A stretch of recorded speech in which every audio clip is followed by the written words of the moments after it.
ጤና ይስጥልን የተወደዳችሁ የቦርከና ሚዲያ ቤተሰቦቻችን የሰዓቱን ዜናዎች ይዘን ቀርበናል። እንደወትሮ ሁሉ አበይት ዜናዎችን አስቀድማለን። የአርሲ ኦርቶዶክሳውያን ግድያ በዓለም አቀፍ ደረጃ እንዲመረመር የኢትዮጵያ ሰብአዊ መብቶች ጉባኤ አሳሰበ።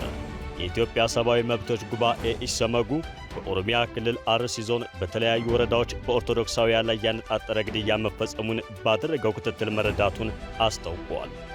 ኢህአፓን ጨምሮ 10 ተቃዋሚ ፓርቲዎች ለመጪው ምርጫ ቅድመ ሁኔታ አስቀመጡ። እንደ ኢህአፓ፣ ኦፌኮ፣ አረና፣ ኦነግና መድረክ፣ ባልደራስ፣ ህብር ኢትዮጵያ፣ ኢሶዴፓ ያሉ ተጽዕኖ ፈጣሪ ተቃዋሚ ፖለቲካ ፓርቲዎች ለቀጣዩ ምርጫ የጋራ ቅድመ ሁኔታ አቅርበዋል። አቶ ጥራቱ በየነ በድጋሚ የሐዋሳ ከንቲባ ሆነው ተሾሙ። የሐዋሳ ከተማ ምክር ቤት ዛሬ ህዳር 3 ቀን 2018 ዓ.ም ባካሄደው አስቸኳይ ጉባኤ አቶ ጥራቱ በየነን የሐዋሳ ከተማ ከንቲባ አድርጎ ሾሟል። ከውጭ በእስር ላይ የሚገኙት የቀድሞው የኢስታንቡል ከንቲባ 2430 ዓመት እስር እንዲቀጡ ተጠየቀ። የኢስታንቡል ከተማ አቃቤ ሕግ የፕሬዝዳንት ኤርዶጋን ዋነኛ ተቀናቃኝ በሆኑት ኢክራም ኢማሞግሉ ላይ 2430 ዓመት እንዲፈረድባቸው ለከፍተኛ ፍርድ ቤት ጥያቄ ማቅረቡ ተገልጿል። የአርሲ ኦርቶዶክሳውያን ግድያ በዓለም አቀፍ ደረጃ እንዲመረመር የኢትዮጵያ ሰብአዊ መብቶች ጉባኤ አሳሰበ። የኢትዮጵያ ሰብአዊ መብቶች ጉባኤ ኢሰመጉ በኦሮሚያ ክልል አርሲ ዞን በተለያዩ ወረዳዎች በኦርቶዶክሳውያን ላይ ያነጣጠረ ግድያ መፈጸሙን ባደረገው ክትትል መረዳቱን አስታውቋል። የሰብአዊ መብት ጥሰቶችን በመመርመር የሚታወቀው ኢሰመጉ የኢትዮጵያ ሃይማኖት ተቋማት ጉባኤ ያስተባበለውን የአርሲውን ግድያ በኦርቶዶክስ አማኞች ላይ የተፈጸመ መሆኑን አረጋግጧል። ጉባኤው በጉዳዩ ላይ ባወጣው መግለጫ በኦሮሚያ ክልል ምስራቅ አርሲ ዞን የሚፈጸመው ጥቃት መፍትሄ የሚሰጥ አካል ባለመኖሩ ስር እየሰደደ መጥቷል ሲል ጠቁሟል። ኢሰመጉ ባሰባሰበው መረጃ መሰረት በአርሲ ዞን በጉና መርቲ ሽርካና ሆንቆሎ ዋቢ ወረዳዎች ጥቅምት 14ና 19 2018 ዓ.ም በርካታ የኦርቶዶክስ እምነት ተከታዮች ሕይወታቸው አልፏል ብሏል። እንዲሁም ጥቅምት 25 ቀን 2018 ዓ.ም በመርቲ ወረዳ ጎዶ በሚባል አካባቢ የጤፍ አጨዳ ላይ ቆይተው ምሳ ለመብላት በተቀመጡበት 5 አርሶ አደሮች መገደላቸውን አረጋግጫለሁ ነው ያለው። በአካባቢው በሚፈጸሙ ጥቃቶች በአመዛኙ የሚገደሉት የኦርቶዶክስ አማኞች ቢሆኑም የእስልምናና የተለያዩ የሌሎች እምነት ተከታዮችም የሚገደሉበት አጋጣሚ መኖሩን ጠቁመዋል። የታጠቁ ኃይሎች በተለያዩ ጊዜያት በፈጸሟቸው ጥቃቶች የተገደሉና የታገቱ የተወሰኑ የሌሎች እምነት ተከታዮች መኖራቸውን ኢሰመጉ ገልጿል። የኢትዮጵያ ሰብአዊ መብቶች ጉባኤ የሟቾችንና የታገቱ ሰዎችን ማንነትና ሌሎች መረጃዎችን የሚያሳይ ሪፖርት ወደፊት ሙሉ የምርመራ ስራውን እንዳጠናቀቀ ግኝቱን ለሕዝብ ይፋ እንደሚያደርግም ጠቁሟል። የመብት ተቋሙ ኢሰመጉ የኢትዮጵያ ሃይማኖት ተቋማት ጉባኤ አካሄድኩት ባለው ምርመራ የገለልተኝነት ጥያቄ አንስቷል። የአርሲው ተከታታይ ግድያ በሃይማኖት ተቋማት ጉባኤ በኩል የተጀመረው ምርመራ ላይ ጥያቄ ያነሳው ኢሰመጉ ሂደቱ ዓለም አቀፍ የሰብአዊ መብት ደረጃዎችን እያሟላ ሙሉ በሙሉ ገለልተኛና ተአማኒነት መረጋገጥ አለበት ብሏል። የሃይማኖት ተቋማት ጉባኤው የኢትዮጵያ ኦርቶዶክስ ተዋሕዶ ቤተ ክርስቲያን አማኞቿ እንደተገደሉባት ያረጋገጠችበትን ጥቃት ሃይማኖት ተኮር አይደለም ማለቱ እየተወገዘ ይገኛል። ከሰሞኑ በኦርቶዶክሳውያን አማኞች ላይ ያነጣጠረ ተደጋጋሚ ግድያ ከመፈጸሙ በፊትም በርካታ ጥቃቶች መፈጸማቸውን የሰብአዊ መብት ተቆርቋሪ ተቋም አስታውሷል። ኢሰመጉ ከሰሞኑ በርካታ ኦርቶዶክሳውያን በተገደሉበት በምስራቅ አርሲ ዞን ከመስከረም 2 እስከ ታህሳስ 15 2016 ዓ.ም እና ህዳር 30 2017 ዓ.ም የተፈጸሙ የተለያዩ የመብት ጥሰቶችን መመርመሩን ጠቁመዋል። በተለያዩ አካባቢዎች የሚፈጸሙ የሰብአዊ መብቶች ጥሰቶች በቂ ትኩረት እንዲሰጣቸውና ድርጊት ፈጻሚዎች በሕግ ተጠያቂ እንዲሆኑ በተደጋጋሚ ቢጠየቅም በጎ ምላሽ አለመሰጠቱን ገልጸዋል። መንግስት የቀረበለትን ጥሪ ተቀብሎ የዜጋዎችን ሰላምና ደህንነት ማስጠበቅ ባለመቻሉ ችግሩ በከፍተኛ ሁኔታ ተባብሶ መቀጠሉን ኢሰመጉ በመግለጫው አመላክቷል። የክልሉም ሆነ የፌዴራል መንግስት አካላት ለሰብአዊ መብት መጠበቅ ኃላፊነታቸውን በበቂ ሁኔታ ባለመወጣታቸው ጥቃቱ ዛሬም ድረስ እንዲቀጥል ማድረጉንም አስታውቋል። መንግስት በሀገሪቱ የተለያዩ አካባቢዎች እየተከሰተ ላለው የሰብአዊ መብቶች ጥሰት በቂ ትኩረት እንዲሰጥ የኢትዮጵያ ሰብአዊ መብቶች ጉባኤ በመግለጫው አሳስቧል። ኢህአፓን ጨምሮ 10 ተቃዋሚ ፓርቲዎች ለመጪው ምርጫ ቅድመ ሁኔታ አስቀመጡ። እንደ ኢህአፓ፣ ኦፌኮ፣ አረና፣ ኦነግና መድረክ፣ ባልደራስ፣ ህብር ኢትዮጵያ፣ ኢሶዴፓ ያሉ ተጽዕኖ ፈጣሪ ተቃዋሚ ፖለቲካ ፓርቲዎች ለቀጣዩ ምርጫ የጋራ ቅድመ ሁኔታ አቅርበዋል። ፓርቲዎቹ ያስቀመጧቸው ቅድመ ሁኔታዎች በሁሉም አካባቢዎች ግጭትና ጦርነቶች በአስቸኳይ መቆምና የፖለቲካ እስረኞች ያለ ቅድመ ሁኔታ መፈታት አለባቸው የሚሉት ቀዳሚዎቹ ናቸው። ፓርቲዎቹ በጋራ ባወጡት መግለጫ በአሁኑ ወቅት ኢትዮጵያ ውስጥ ምንም አይነት የዲሞክራሲያዊ ሂደት መሰረት የለም ብለው እንደሚያምኑ ገልጸዋል። በተያዘው ዓመት ምርጫ ለማካሄድ አስቻይ ሁኔታዎች መኖራቸው ባልተረጋገጠበት ሁኔታ የተጀመረው እንቅስቃሴ ትርጉም አልባ ነው ሲሉ ፓርቲዎቹ ገልጸዋል። በኢትዮጵያ ነፃና ፍትሐዊ ምርጫ ለማካሄድ የሚያስችሉ ሁኔታዎችን መፈጠራቸውን ለማረጋገጥ ዓለም አቀፍ ገለልተኛ ተቋማት ጣልቃ እንዲገቡ ፓርቲዎቹ ጠይቀዋል። በገዢው ፓርቲ ብልጽግና በኩል ምርጫ ለማካሄድ በቂ ዝግጅት ተደርጓል መባሉን ባዶ ቃላት የተሞላ ተስፋ ነው ሲሉም ፓርቲዎቹ ውድቅ አድርገውታል። የፍትሐዊ ምርጫ አስቻይ ሁኔታዎች መሟላት በአፍሪካ ህብረት፣ በአውሮፓ ህብረትና በተባበሩት መንግስታት ድርጅት ስር በሚገኙ ገለልተኛ ዓለም አቀፍ ተዋናዮች ክትትል ሊደረግባቸው ይገባል ብለዋል። እንዲሁም በዋና ዋና የምርጫው ተሳታፊዎች፣ በምርጫ ቦርድ፣ የፖለቲካ ፓርቲዎች፣ የምርጫ ታዛቢዎች፣ መገናኛ ብዙሃን፣ የዲሞክራሲ ተቋማት መካከል ተጨባጭ መተማመንና ስምምነት መኖሩ አስቀድሞ ሊረጋገጥ እንደሚገባም አሳስበዋል። እውነታው ምርጫ የዜጎች ዲሞክራሲያዊ መብት መገለጫ እንጂ የገዢዎች ስልጣን ማረጋገጫ ሊሆን አይገባም ሲሉም ገልጸዋል። መጪው ምርጫ ከዚህ ቀደሞቹ የተሻለና አስተማማኝ ሰላም ለመገንባት የሚያስችል እውነተኛ እርምጃ እንዲሆን ምቹ ሁኔታ መፍጠር አማራጭ ሳይሆን ቅድመ ሁኔታ መሆኑን በአጽንኦት አስገንዝበዋል። ለዚህም ስለ ምርጫ ፍኖተ ካርታም ይሁን ስለ ጊዜ ሰሌዳው ትርጉም ባለው ደረጃ ከመወያየት በፊት መንግስት አስቻይ ሁኔታዎች ላይ አፋጣኝና ተጨባጭ እርምጃዎችን መውሰድ እንዳለበት አሳስበዋል። ፍትሐዊ ምርጫ ማካሄድ የሚያስችል አስቻይ ሁኔታ እስካልተፈጠረ ድረስ የጋራ አቋም የያዙት የፖለቲካ ፓርቲዎች በኢትዮጵያ ውስጥ ነጻ፣ ፍትሐዊና ተአማኒነት ያለው ምርጫ ሊካሄድ የሚችለው መሰረታዊ ዲሞክራሲያዊ ሁኔታዎች ሲሟሉ ብቻ ነው ብለዋል። ፓርቲዎቹ ለዲሞክራሲያዊ ምርጫ መካሄድ ወሳኝ ናቸው የሚሏቸውን 7 ቅድመ ሁኔታዎች እንዲሟሉ ለመንግስት ጥሪ አቅርበዋል። የመጀመሪያው ቅድመ ሁኔታ ሁሉን አቀፍ የፖለቲካ ድርድር ሲሆን መንግስት ከሁሉም ተቃዋሚ ፓርቲዎች ጋር በጋራ ዲሞክራሲያዊ ሽግግር ፍኖተ ካርታ ላይ ሁሉን አቀፍ ፖለቲካዊ ውይይት መጀመር አለበት ብለዋል። ከምርጫ በፊት በስደትና በትጥቅ ትግል የሚገኙትን ጨምሮ በሁሉም የፖለቲካ ኃይሎችና ባለድርሻ አካላት መካከል ሁሉን አቀፍ ውይይት በማድረግ ብሔራዊ መግባባት መፍጠር አስፈላጊ መሆኑን ጠቁመዋል። በአንገብጋቢ ሀገራዊ ጉዳዮች ላይ ድርድር ሳይደረግና ስምምነት ላይ ሳይደረስ የሚካሄድ ምርጫ የፖለቲካ ቀውሱን ከማባባስ ውጭ መፍትሄ ሊያመጣ እንደማይችልም ገልጸዋል። ሁለተኛው ቅድመ ሁኔታ የግጭቶች መቆምና የጸጥታ ዋስትና ሲሆን ከምርጫ በፊት በአማራ፣ በኦሮሚያ፣ በትግራይና በአፋር ክልሎች ጦርነቶችና ግጭቶች መቆም አለባቸው ብለዋል። ጦርነትና ግጭቶች ዘላቂነት ባለው አግባብ በአስቸኳይ መቆም አለባቸው ያሉት እነዚሁ ፓርቲዎች መንግስት የሀገርን ሰላምና ደህንነት የማረጋገጥ ኃላፊነቱን እንዲወጣ አሳስበዋል።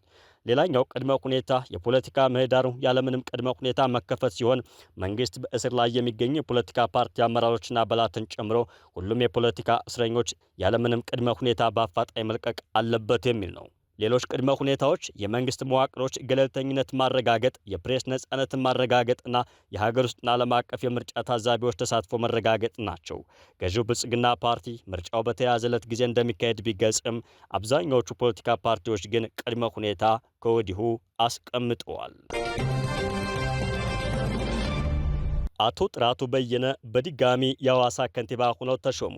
የሐዋሳ ከተማ ምክር ቤት ዛሬ ህዳር 3 ቀን 2018 ዓ.ም ባካሄደው አስቸኳይ ጉባኤ አቶ ጥራቱ በየነን የሐዋሳ ከተማ ከንቲባ አድርጎ ሾሟል። አቶ ጥራቱ ከዚህ ቀደም ከነሐሴ 24 2011 ዓ.ም እስከ 2013 ዓ.ም ለተከታታይ 5 ዓመታት የሐዋሳ ከተማ አስተዳደር ከንቲባ ሆነው ሲመሩ የቆዩ ሲሆን ላለፉት 3 ዓመታት ደግሞ በአዲስ አበባ ከተማ አስተዳደር በምክትል ከንቲባ ማዕረግ የከተማው ከፍተኛ አመራር ሆነው አገልግለዋል። አቶ ጥራቱ በአዲስ አበባ አመራርነት ጊዜያቸውም ስማቸው ጎልቶ ሲነሳ ቆይቷል። የሐዋሳ ከተማ ምክር ቤት በአንድ ወር ገደማ ለሁለተኛ ጊዜ በጠራው አስቸኳይ ጉባኤ የከተማይቱን አዲስ ከንቲባ ሹመት አጽድቋል። ምክር ቤቱ ዛሬ ባካሄደው አስቸኳይ ጉባኤው ከ3 ዓመት በፊት የከተማይቱ ከንቲባ የነበሩት አቶ ጥራቱ በየነን ሹመት ማጽደቁ ተረጋግጧል። ምክር ቤቱ በትናንትናው ዕለት ለአባላቱ ባስተላለፈው ጥሪ ዛሬ አስቸኳይ ጉባኤ እንደሚያካሄድ አረጋግጧል። ምክር ቤቱ በዚህ ጥሪው አባላቱ ዛሬ ጠዋት በሐዋሳ ከተማ ምክር ቤት በሚገኘው አዳራሽ እንዲገኙ ቢያሳስበም የጉባኤውን አጀንዳ ግን ከመግለጽ ተቆጥቦ እንደነበር ኢትዮጵያ ኢንሳይደር ዘግቧል። በምክትል ከንቲባ ማዕረግ የቀድሞ የአዲስ አበባ ከተማ አስተዳደር ስራና ክህሎት ኢንተርፕራይዝ ቢሮ ኃላፊ የነበሩት አቶ ጥራቱ በየነ የሐዋሳ ከተማ ከንቲባ ሆኖ ስራ መጀመራቸው በግልጽ ታውቋል። የሐዋሳ ከተማ ምክር ቤት ዛሬ ህዳር 3 ቀን 2018 ዓ.ም አስቸኳይ ጉባኤ ጠርቷል። በዚህም የአቶ ጥራቱ በየነን የሐዋሳ ከተማ አስተዳደር ከንቲባነት ሹመት አጽድቋል። ይህን ተከትሎ አቶ ጥራቱ በየነ ከሲዳማ ክልል ርዕሰ መስተዳድር አቶ ደስታ ሌዳሞ እንዲሁም ከሌሎች የክልሉ ከፍተኛ አመራሮች ጋር በመሆን በሐዋሳ ከተማ የልማት ስራዎችን ሲጎበኙ መዋላቸውን ቦርከና ከስፍራው የደረሰው መረጃ ያመለክታል። በተያያዘ መረጃ አቶ ሚሊዮን ማቴዎስ በአቶ ጥራቱ በየነ ቦታ በምክትል ከንቲባ ማዕረግ የአዲስ አበባ ከተማ አስተዳደር ስራና ክህሎት ኢንተርፕራይዝ ቢሮ ኃላፊ ሆነው መሾማቸው ተገልጿል። የአዲስ አበባ ከተማ ከንቲባ ጽሕፈት ቤት በይፋው የፌስቡክ ገጹ አቶ ሚሊዮን ማቴዎስ በምክትል ከንቲባ ማዕረግ የስራ ክህሎት ቢሮ ኃላፊ ሆነው መሾማቸውን አስታውቋል። የቀድሞው የደቡብ ክልል ርዕሰ መስተዳድር የትምህርት ትራንስፖርትና ማዕድንና ኢነርጂ ሚኒስትር ዴኤታም ሆነው አገልግለዋል። በሌላ በኩል የሐዋሳ ከተማ ምክር ቤት ባለፈው ጥቅምት ወር መጀመሪያ በተመሳሳይ መልኩ ባካሄደው አስቸኳይ ጉባኤ ከተማይቱን በከንቲባነት እንዲመሩ የተሾሙትን አቶ ተክሌ ጆምባን ሹመት አጽድቀው ነበር። ነገር ግን የሲዳማ ክልል የእንስሳት ሀብት ልማት ቢሮ ኃላፊ የነበሩት አቶ ተክሌ በዚህ የኃላፊነት ቦታቸው ላይ የአንድ ወር ጊዜ ያክል እንኳን ሳይቆዩ ወደ ፌዴራል ተቋም ተዘዋውረዋል የተባለው አቶ ተክሌ ከጥቅምት 21 2018 ዓ.ም ጀምሮ የእንስሳት ጤና ኢንስቲትዩት ዋና ዳይሬክተር ሆኖ መሾማቸውን የሚገልጽ ደብዳቤ በማህበራዊ ሚዲያዎች ሲሰራጭ ቆይቷል። የጠቅላይ ሚኒስትር ጽሕፈት ቤት አርማና የጠቅላይ ሚኒስትር አብይ አህመድ ፊርማ የያዘው ደብዳቤ በአድራሻቸው እንዳልደረሳቸው አቶ ተክሌ ባለፈው እሁድ በፌስቡክ ገጻቸው ባሰፈሩት መልእክት አስታውቀዋል።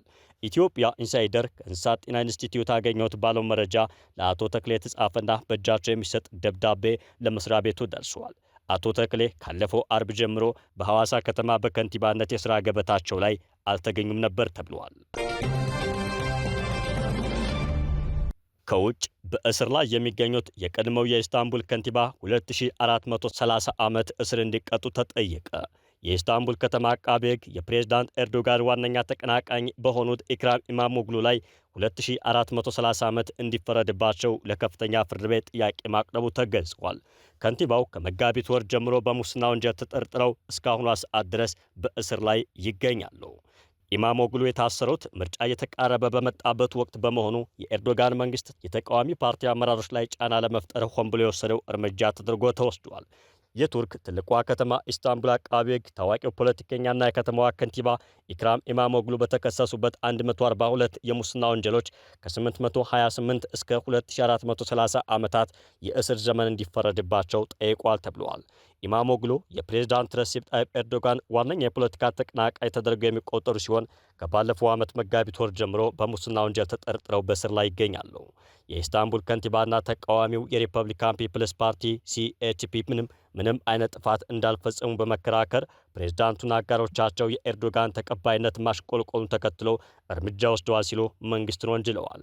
ነገር ግን የከተማዋ ዋና አቃቤ ሕግ ኢማሞግሉን ብቻ ሳይሆን ሌሎች 401 ሰዎች ላይ ክስ የመሰረተ ሲሆን ከከንቲባው ጋር በሙስና የተዘፈቀ የወንጀል ቡድን በመመስረትና በመምራት ክስ መስርቶባቸዋል። ከ8 ወራት ምርመራ በኋላ የከተማዋ አቃቤ ሕግ አኪን ጉርሌክ እንደተናገሩት 105 በእስር ላይ የሚገኙ ተጠርጣሪዎች ጉቦ በመቀበል እንዲሁም በህገወጥ የገንዘብ ዝውውር ላይ የተሰማራ ትልቅ ወንጀለኛ ድርጅት መስርተዋል ብለዋል። በዚህም የተነሳ በቱርክ ላይ የደረሰው ኪሳራ 3.8 ቢሊዮን ዶላር መሆኑን አቃቤ ሕጉ አክለው ተናግረዋል።